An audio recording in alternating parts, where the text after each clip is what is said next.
Thank you so much. Hope you make it annually, please. Yeah, hope so. It's actually not my first time to LA. I came here as a kid, but all I remember is Universal Studios.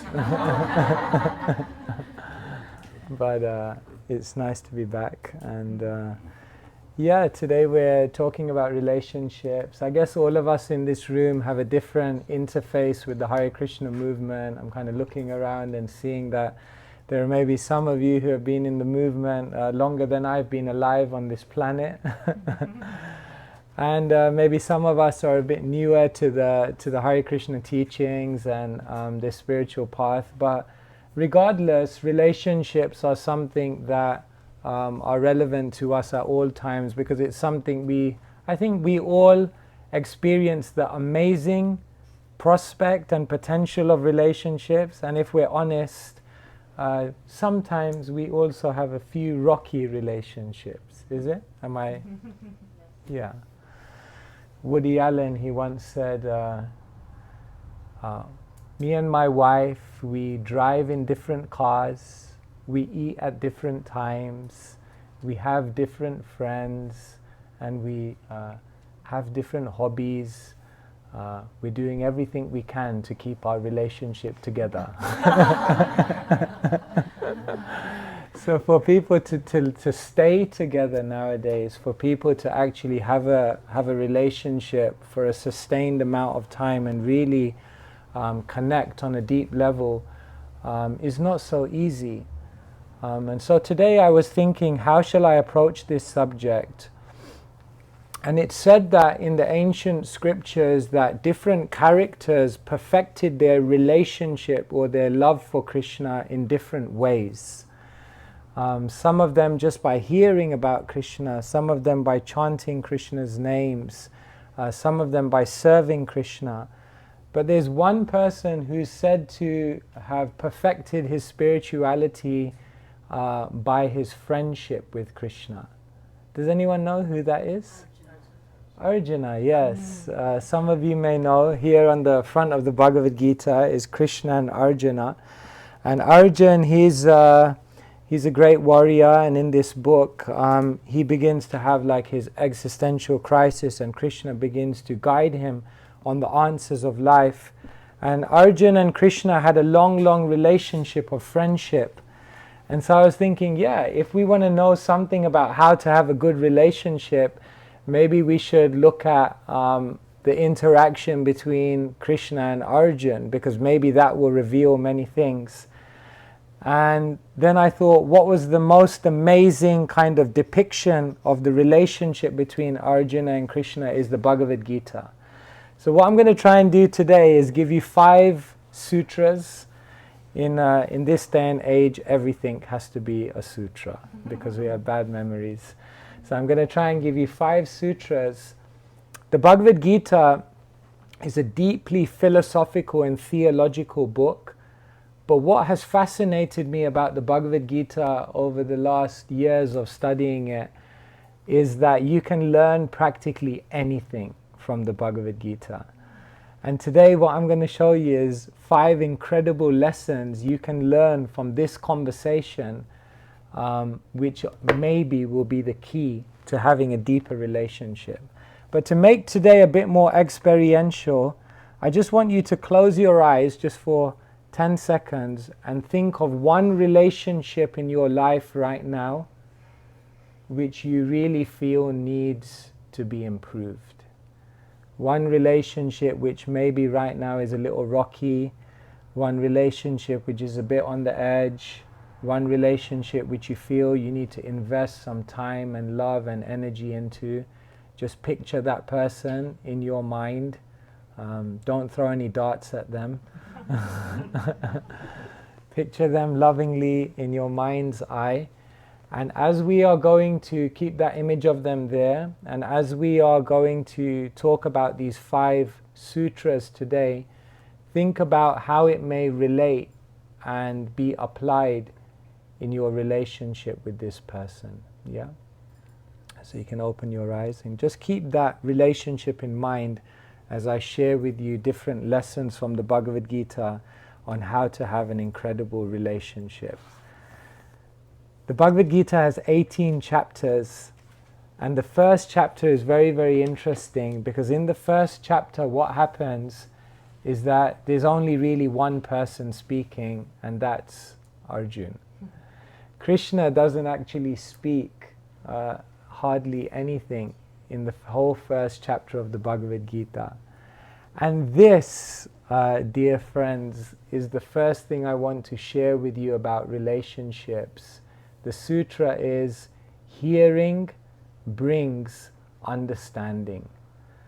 When I was a kid, my mum used to tell me, God has given you 2 ears and 1 mouth. That should tell you something. And she was saying that you should hear twice as much as you speak. Seek first to understand someone, and then try to have a relationship with them.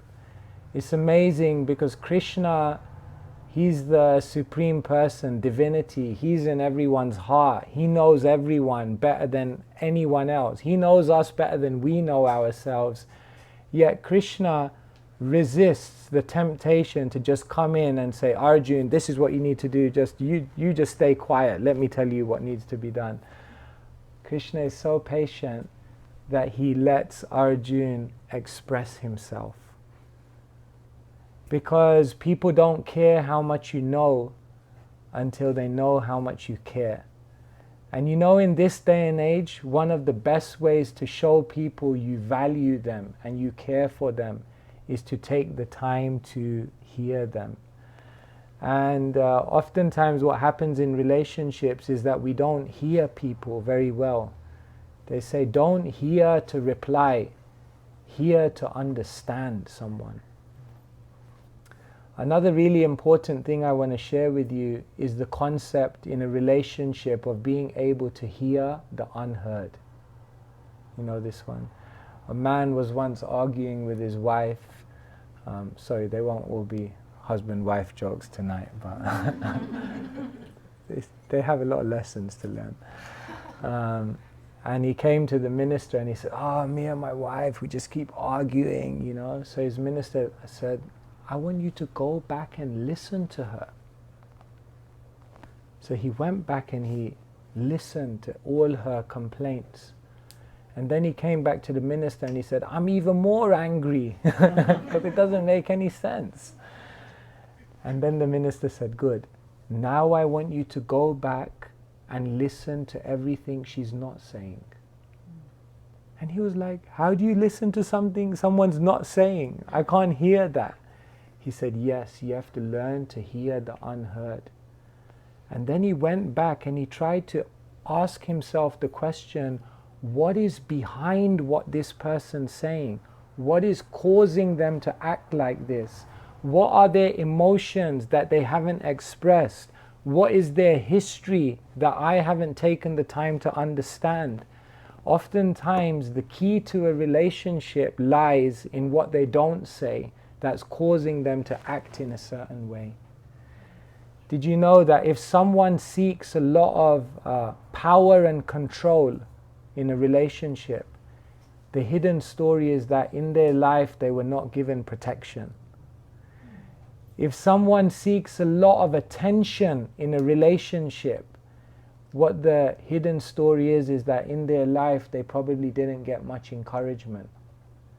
If someone is constantly seeking sympathy in a relationship, it's probably because they weren't given empowerment in their life. So oftentimes what happens is that we react to people's actions and their words in a relationship, but we don't try to understand what's behind it. So the first lesson and the sutra of relationship building from the Gita is hearing brings understanding. And that's the very first lesson we learn, because Krishna doesn't say anything in the first chapter. What he does is he just listens to Arjuna. In London we had a temple president, and his name was Shruti Dharma Prabhu, and he was like, he's passed away now. He very, very senior to me, old enough to be my father. And what he would do, as you know, being in the service of temple president is not an easy service. Once one devotee, he said to Srila Prabhupada, what is the service description of a temple president? Srila Prabhupada said, if something goes wrong, it's your fault. It's like, that's a difficult one. So what he would do on Sunday evenings is he would call me into his office and he would just tell me all the crazy things that were going on. Yeah, even in Hare Krishna temples, crazy things go on. And I would just sit there listening to him, because who would I be to, like, you know, give him advice? He's old enough to be my father. So he would just call me and I would just listen to him. And he would just kind of, and we'd laugh and he'd just kind of let it all. And then one day I was leaving the office and he said, at that time my name was Sutapa, he said, Sutapa, thanks for being my therapist. And I said, but I didn't give you any advice. He said, no, therapists don't give advice. They just sit there and listen. So sometimes, you know, like if you just listen to someone, they don't actually need any answers. They just need someone to just be a sounding board. So Krishna was so kind. He just stood there and he just let Arjuna speak to him. So hearing brings understanding. But then what happens in the second chapter of the Bhagavad Gita is that Arjuna is like, yeah, I've been venting out all my problems now. I think I need some advice. So he comes to Krishna in a beautiful verse and he says, Shishyasteham sadhimam tvam prapannam. Krishna, can you become my guru? Can you give me advice? And the commentators, they say there's a hidden dialogue that we don't hear in the Gita. But the hidden dialogue is Krishna then looks at Arjuna and Krishna's like, why should I, like, we're friends. Like, I don't need to be your guru. Like, why do you want me to be your spiritual teacher? And then Arjuna has to tell Krishna, no, please, be my spiritual teacher.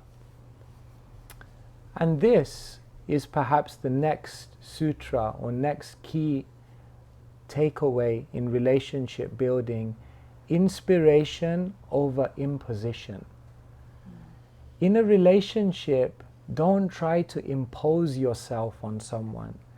Don't try to force yourself into their life. Don't try to be insistent that they should accept you in that way. All good relationships work because the person is inspired to be with you. And what often happens in relationships is that they break down because we impose ourselves on others. And so even at the end of the Bhagavad Gita, there's no imposition from Krishna. Krishna is just like, I've told you all these things, but there's no imposition from my side. If you're inspired, if you're convinced by what I say, then you can take it up, but there's no expectation from my side. And so for a relationship to work, both people have to want that relationship to work. And oftentimes what happens is we want it to work, but that person isn't ready. And therefore we shouldn't impose ourselves, we should give them some breathing space. It's like, for example, if the car battery is flat, then someone can be pushing from the back, but you need someone in the driving seat to also turn the ignition, and otherwise, the person can be pushing from the back, but if the person in the driver's seat doesn't do their part, the engine doesn't fire. And so some relationships are like that. We feel like, I'm doing so much, why isn't it not happening in this relationship? But the idea is that the other person has to also want that relationship. And so Krishna, he doesn't force his authority upon Arjuna, he doesn't force his position upon Arjuna, but he lets Arjuna make that decision that, no, I want you to be in my life. When someone makes that decision, I want you to be in my life, then the relationship works. So always try to inspire a relationship rather than imposing yourself in a relationship. And in that way, the second sutra is inspiration over imposition. then what happens in the dialogue of the Gita is very, very interesting, that it is a dialogue. It's not a monologue. It's not like once Arjuna says to Krishna that, can you become my guru, then Krishna sits on the seat and is like, sit down, close your mouth, I'm just going to tell you now what you need to do. It's a dialogue, and it's constantly going back and forth. Does anyone know how many questions Arjuna asks in the Bhagavad Gita? Want to have a guess? 21. Good guess. He actually asked 17 questions to Krishna, and the dialogue is about 700 verses. So if you think about it, relatively, that's a lot of questions. So Krishna is willing to have a dialogue, and oftentimes what you find is that Arjuna repeatedly asks the same question. Do you sometimes get annoyed when someone keeps asking you the same question? Like, we've been here before, I've told you the answer, like, didn't you get it? But Krishna is so patient. This is another key to relationship building. Patience resolves difference. Basically, the depth of any relationship is proportionate to the amount of commitment and patience in that relationship. In the world we're living in today, people's patience has been obliterated because we live in a culture which is the instant culture. Instant coffee, instant gratification, instant buying, instant answers, like, I sent you a message and you didn't reply within 7 minutes. And I saw the blue tick, you read it, but you didn't answer. And we expect things so instantly in this world. And therefore people's ability to be patient, people's ability to be committed, people's ability to navigate the ups and downs and stay there in that relationship is very, very weak. And therefore in today's day and age, people don't develop deeper relationships because there's no patience. Once I was giving a talk and someone put their hand up and they said, Swamiji, do you believe in love marriages or arranged marriages? I was like, do I look like the love doctor here? Like, you're asking the wrong guy, I'm a monk, you know. And then I said to them, I said, do all arranged marriages have love in them? And they said, some do, some don't. I said, do all love marriages have love in them? And they said, some do, some don't. And then I said to the person, it's not so much about how two people get together, but it's about what they do after. Love is not just chemistry. Love is commitment. Chemistry may bring people together, but commitment is what keeps two people together. And therefore, the depth of any relationship is proportionate to the patience and the commitment. In any relationship, there will be differences, but through patience and through commitment, those differences can be overcome, and we can find a way to kind of live together and learn to honor those differences. And therefore the kind of third sutra that we learn through the conversations of the Bhagavad Gita is that Krishna is so patient, he's not imposing himself, and he's ready to answer Arjuna's queries and address it. And therefore the third sutra is patience makes a difference, overcomes the difference.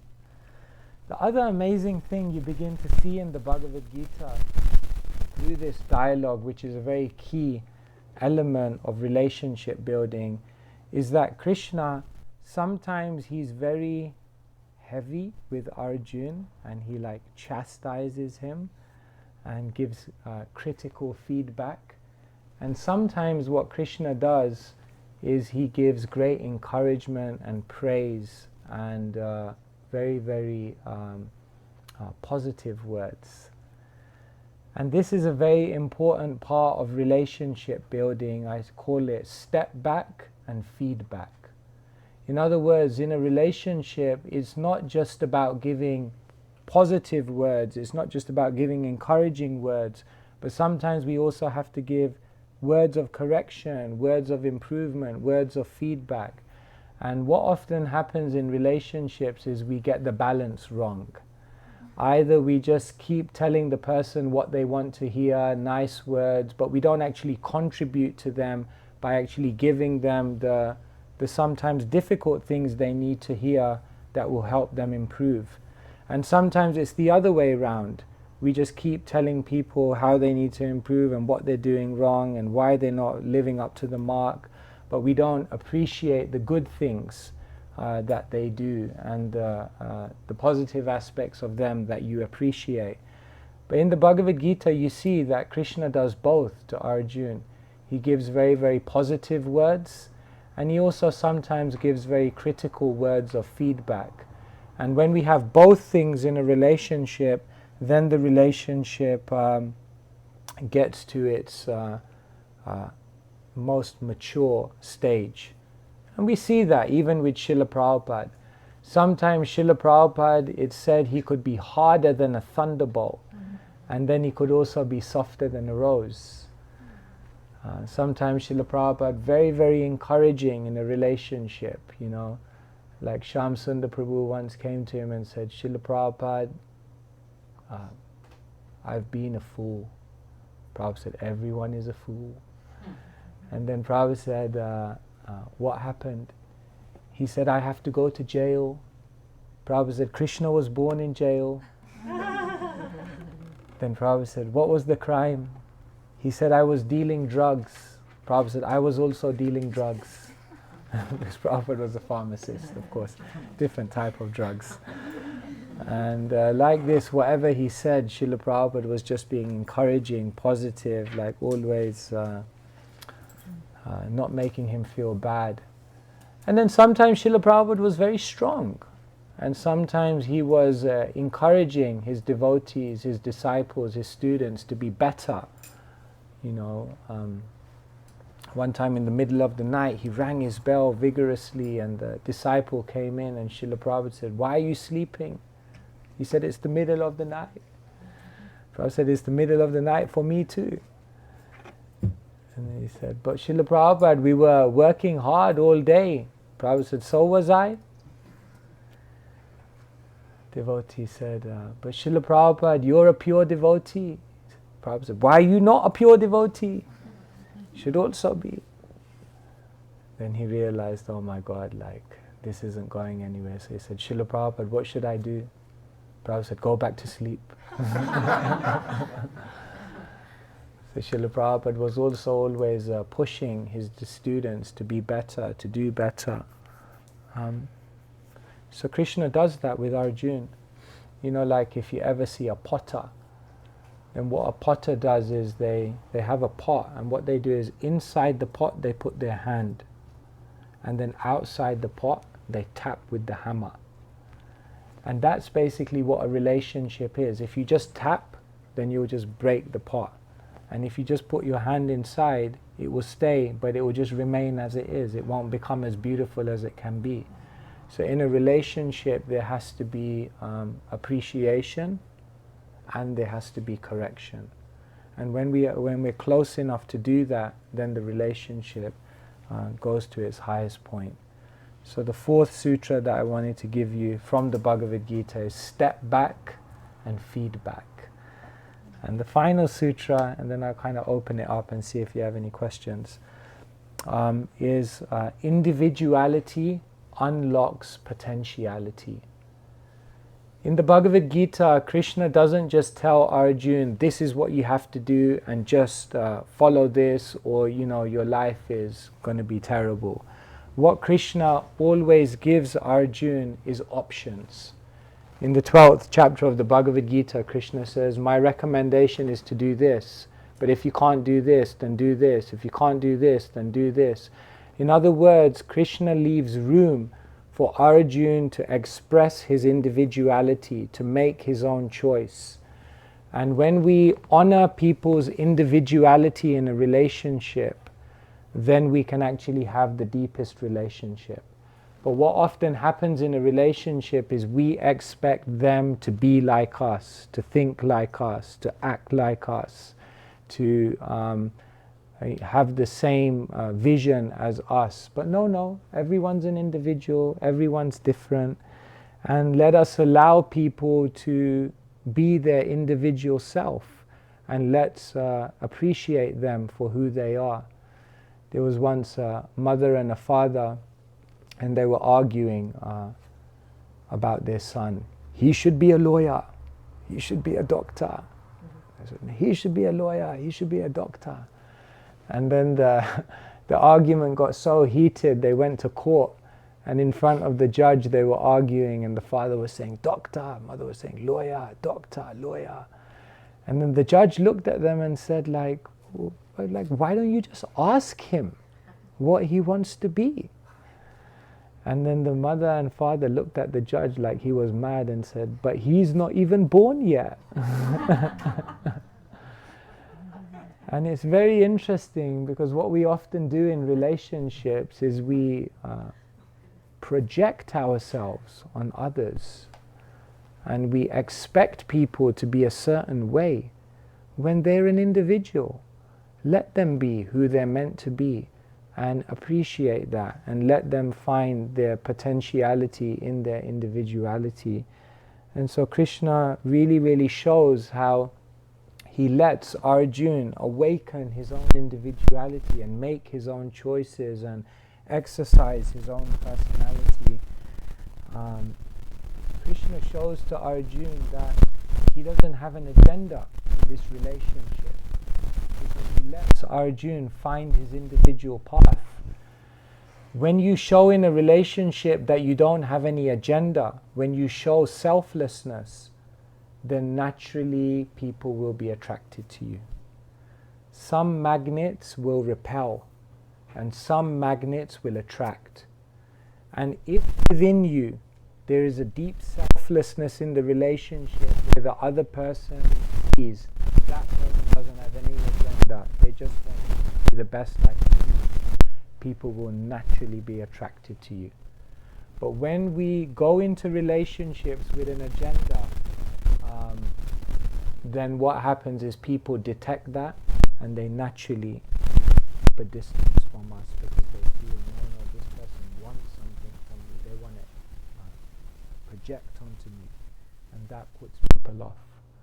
So Krishna puts individuality first. Individuality unlocks potentiality.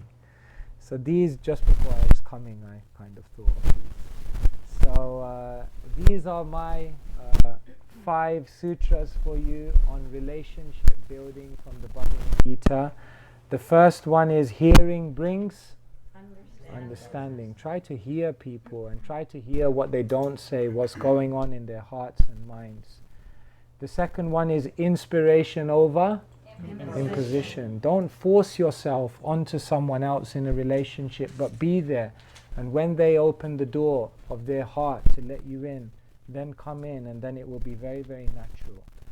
The third sutra, patience resolves difference. Yeah, we're different. We have different ideas, but be patient, hear, be committed in that relationship. And what you'll find is you find a ground of understanding, a common ground. The fourth one is step back and feedback. In a relationship, it's not just about giving sweet words, and it's not just about pointing out all the faults, but give appreciation and also give correction. Remember the potter who taps but also supports. So when you have a relationship like that, then naturally the person will understand that this person is helping me to be the best I can, and then naturally they'll want to be in that relationship. And the fifth one is individuality unlocks potentiality. Yeah, in a relationship, don't try and make everyone like you, the same as you, but honor them, honor that they're individuals and that they have their individual calling, and help them to unleash their own unique personality, their unique talents, their unique abilities, and like that people will naturally be attracted to wanting to be with you. So like this, can you see how amazing the Bhagavad Gita is? Like, we didn't touch on any of the so-called theology of the Bhagavad Gita today, but just looking at how Krishna speaks to Arjuna in that relationship of friendship, we can learn so many things. So in the beginning I asked you to meditate on a relationship that you feel needs work. So try to think of these things. Maybe you need to hear the unheard. Maybe you need to not be so imposing in that relationship and give them some breathing space. Maybe you need to be patient and just let things resolve over time, not be too many expectations now. And maybe you need to give feedback, but maybe it's imbalanced right now. So maybe see the good also amongst all the challenges as well. And finally, in that relationship, think about how you can treat that individual as a person. Think about how maybe we're expecting them to look at life as we see it, but maybe they're their own person who have their own vision, and maybe we can also honor that. Thank you so much. Hare Krishna.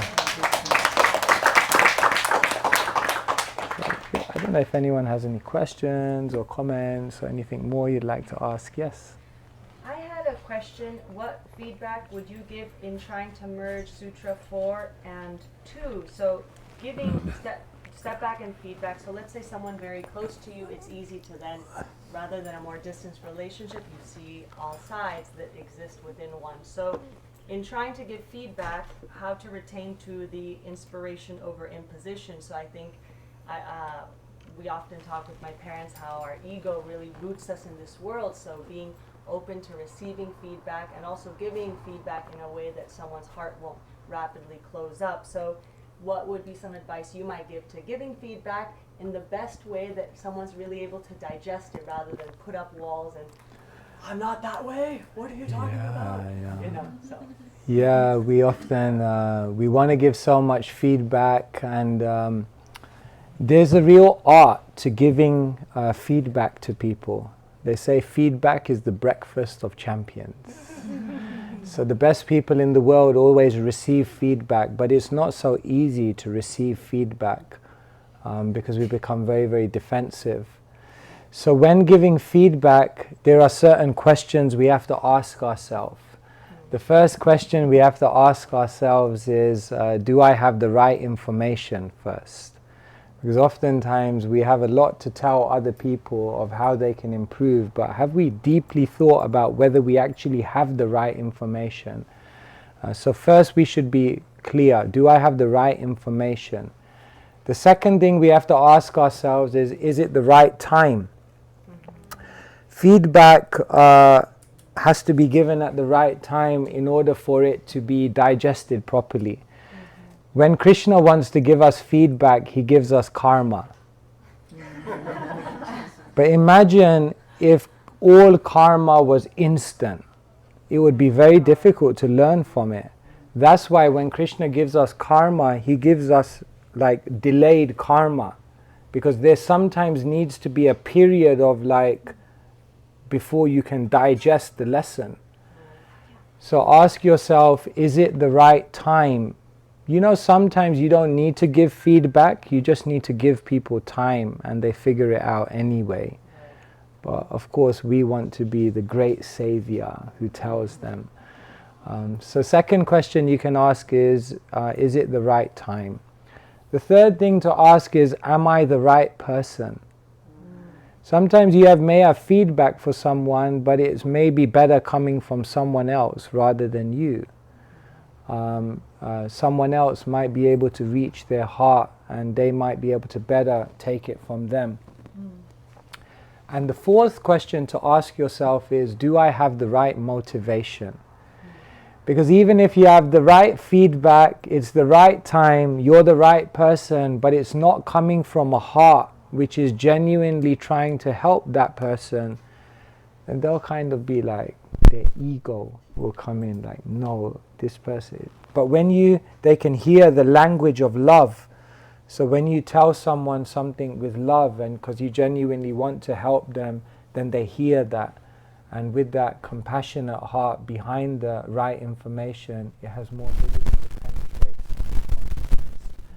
So in that way, we don't impose, because we wait for the right time, we make sure we're the right person, we see that we have the right motivation, and then we offer them that feedback like that.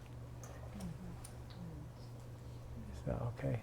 Thank you so much. Hope that helps. Can I ask one follow-up question? Yes, sure. If someone gives you feedback and let's say they don't have the right motivation, but now about receiving it, so we can tell and the ego flares up, if we're really trying to evolve ourselves, even if we can tell they don't have the right motivation, should we still, I imagine, try to receive it as best Yeah, as of course, when we're doing that for others, then we try to do it in the best way. And when others are giving us feedback, even if they're not they don't have fully the right information, they don't have the right mood, still we try to take something good from it. They say even a broken clock tells the right time 2 times a day. Right? So even someone who isn't having all the right information or the right motivation, we can still even learn something from them. So when someone gives us feedback, we have to ask ourselves, like, is this true?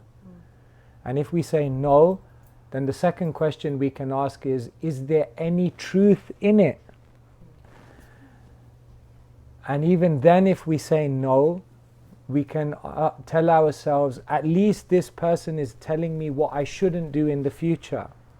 So that's a good one. I'll note your feedback and make sure I don't do that in the future. In that way, we still benefit. And even if we can't do that one, then we just say, this is a great opportunity for me to exercise tolerance and humility. Because to be honest, if no one ever provoked you, if no one ever misjudged you, if no one ever dealt with you in a way that was unjust, then where would be the opportunity to exercise your muscles of tolerance? And so some people are providentially arranged in your life to help you become tolerant.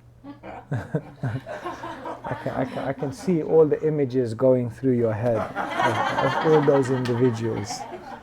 So we can, we can thank them. Thank you for helping me to become tolerant. I appreciate it. So like that, even when someone's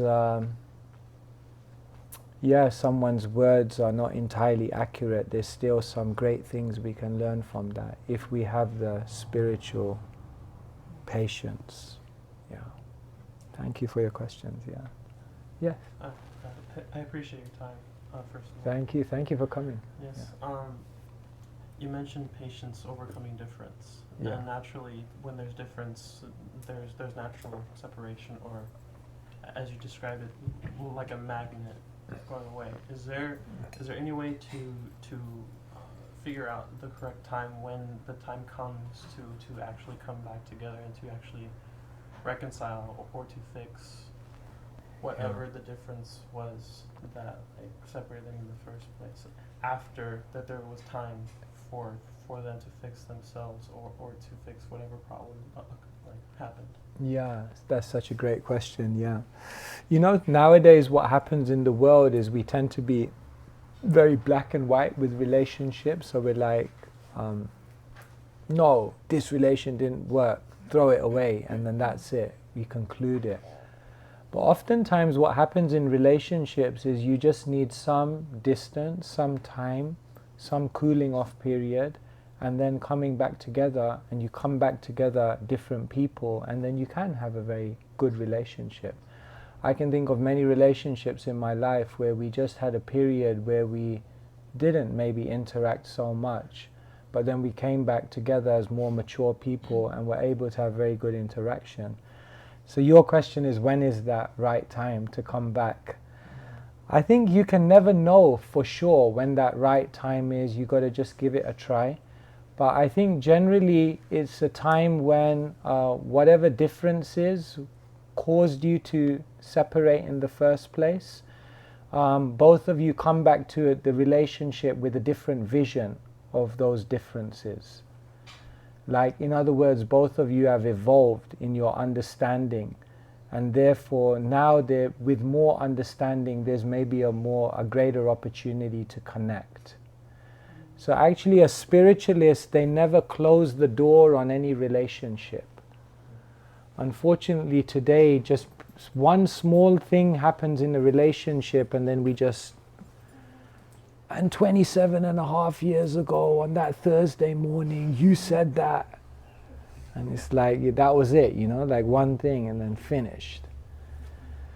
So yeah, I think we give it a try when each person comes together again with a different mindset and with a different vision, and having learnt from the past differences, and that maybe brings more opportunity for it to work this time round, and then ultimately give it a try. Hope that helps. Okay. I was wondering if our spiritual practice or our meditation practice plays a role in our relationships with people. Yeah, like all of these qualities that I mentioned, when you're more accomplished in your spiritual practice, then it allows you to have a consciousness which is much more clear to be able to actually do these things. Because in a room here, when we talk about these things, we're like, yeah, that makes perfect sense. I'm going to do it all. And then when we're there tomorrow morning at work or something and someone does something irrational, then we're right back into that frame of mind. So when we have deep spiritual practice, then what it means is we have a control over our emotions. In the beginning, they used to think the most successful people were those with the highest IQs, intelligence. But then they realized IQ is useless if you don't have EQ, if you don't know how to control your emotions. But then later on they realized that you also need SQ, spiritual quotient, because it's that deep spirituality which will help you to control your emotions, which will then help you to exercise your intelligence. And so in the world today, most people aren't able to do these things because although it makes sense, in the emotionality of that time, all the intelligence goes out the window. So by developing a higher spirituality, a higher connection, an anchor to an eternal reality, then one comes back into this reality and is not as affected or emotionally moved by it. And that allows one much greater opportunity to connect with people. Because basically most of us are just like emotionally like all over the place. Sometimes you're going in the morning and it just takes like for one person to look at you a little bit funny. And for the rest of the day, like like sometimes when you eat a mango and the fiber gets caught in your tooth, and it's like for the rest of the day it's there and you just can't get it out, So sometimes it's like that. We're so emotionally hijacked in this world. And the reason is because we don't have a higher spiritual connection. So when we're spiritually connected, then we're emotionally balanced. And when we're emotionally balanced, then we can do all of these things and really connect with people. So yeah, that's why meditation and study of spiritual literature is so powerful, because it doesn't just help you on a deep spiritual level, but it helps you to navigate all these things in life, like relationships. Thank you. Yes? So, relationships, did you mean that with relationships, a huge part comes where you've got to try try to person, give them feedback, give them appreciation. So there's a huge level of trying. Trying, yeah. Handed to us, whereas some relationships we try to create. How much do you try for both of these different scenarios? Because when you want to be in that relationship,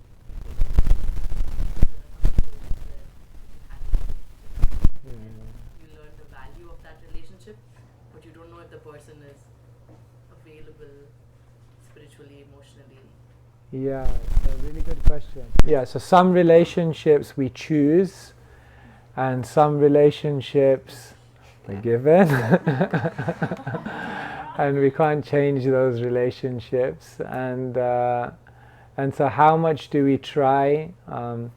You see, there's something deeper going on here. Whether you so-called create a relationship or whether you're given a relationship, according to the spiritual teachings of the Bhagavad Gita, no one is around you by chance. All of these relationships, even the annoying ones, all of them have been engineered by providence in your life to give you a unique ingredient in your life. So sometimes, yeah,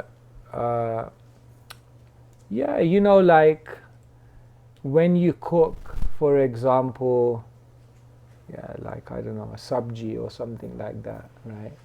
Then you need all kinds of spices, isn't it? You need like salt, chili, turmeric. If you're from a Gujarati family, sugar has to be in there also, in everything. And it's a combination of all of those spices. So there will be some people in your life who are like sugar, some people in your life who are like chili, some people in your life who are like turmeric, give color. So all of them give a unique flavor. So that's the first thing, that no relationship is there by chance. Every person comes into your life for a certain reason. And how much do you try in those relationships? All you can do is try your best. And some relationships will work, and some relationships will be challenging. And when some relationships are challenging, we don't have to think of that as a failure, but rather we understand that even in those challenging relationships, there's something that is going to help me be a better person. And so after all is said and done, remember, inspiration over imposition. So in a relationship, all you can control is your side. You can't control the other person. So for a relationship to work, it requires two parties, but you're not in control of anyone else. So all you have to do is try your best. And then if it doesn't work out after that, how we would expect, then we have to understand that is the way of providence. And let me also appreciate that that has its own part to play in my life. I don't know if I answered your question. I said a few things there, but yes. I guess for us, right, in the Krishna conscious community, we're very big on outreach. And outreach many times is obviously making relationships with people and, you know, starting that and cultivating it. So sometimes how can we detach, you know, in a way, and let the person, like you're saying, be their individual and like, but also be encouraging at the same time. You know, I just have sometimes questions on that. So you want to encourage them in their spiritual journey, and you know, you really want them to, yeah, progress forward, and at the same time you don't want to like be too pushy or like feel like you're imposing. So like, how do you get the balance in that? I think just hearing people and just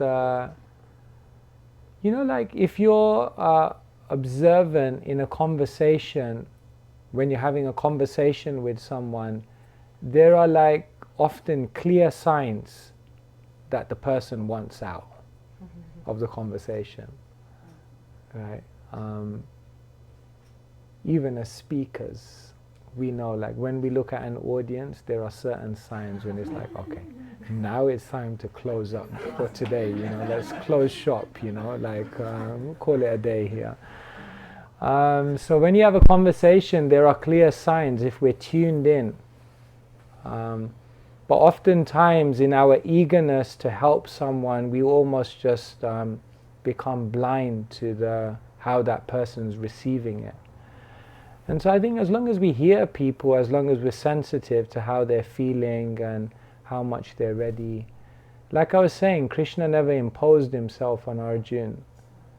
You know, like Chaitanya Mahaprabhu, if you remember, in Jagannath Puri, he spoke to the great scholar Sarvabhauma, and all he did for 7 days was listen to him. And then after 7 days, the Bhattacharya was like, don't you have anything to say? Like, he said, yeah, you want me to speak? He said, yes, please speak. You haven't said anything for 7 days. And then he spoke, and it was enough. So sometimes it's not how much you say, but it's when you say it and how you say it. That's we think it's all about volume, but it's about quality. They say ounce of love is worth a ton of work. So sometimes an ounce of something small said with love at the right time can have a greater impact than just constantly trying to drill people.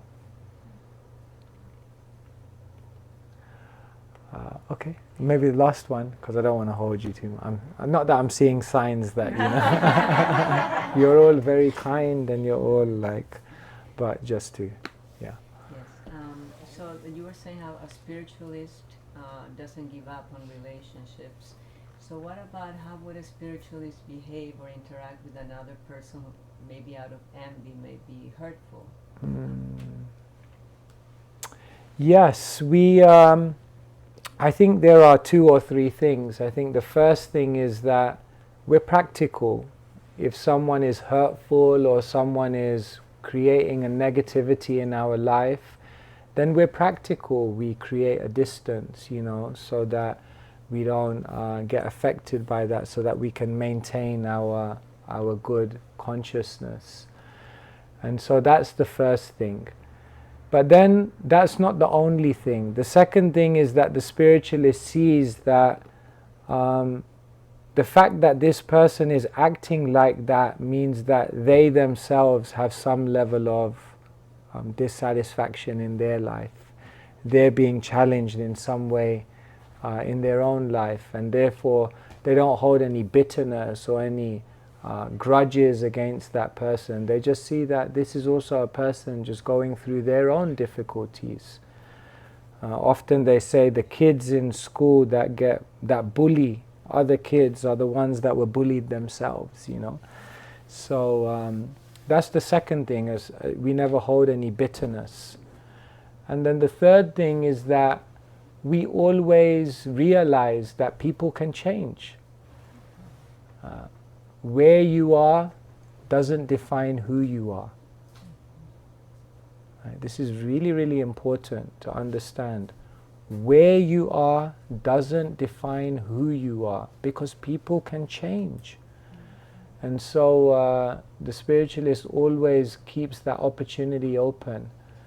And therefore, I mean, in the scriptures we hear about it on an incredible level. Like, for example, you have Vasudeva and Devaki, whose children were killed by Kamsa. But when they see that maybe Kamsa's had a change of heart, they're like ready in that moment to forgive and have a relationship with him again.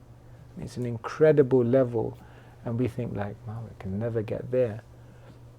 But that principle is there, that a spiritualist will never shut the door on a relationship. They'll always keep it open to see if someone changes. Yes, because where they are doesn't define who they are. Who they are is that they're a pure spirit soul, but just overcome by different layers of illusion. So, thank you so much for your kind attention and patience. Really appreciate it.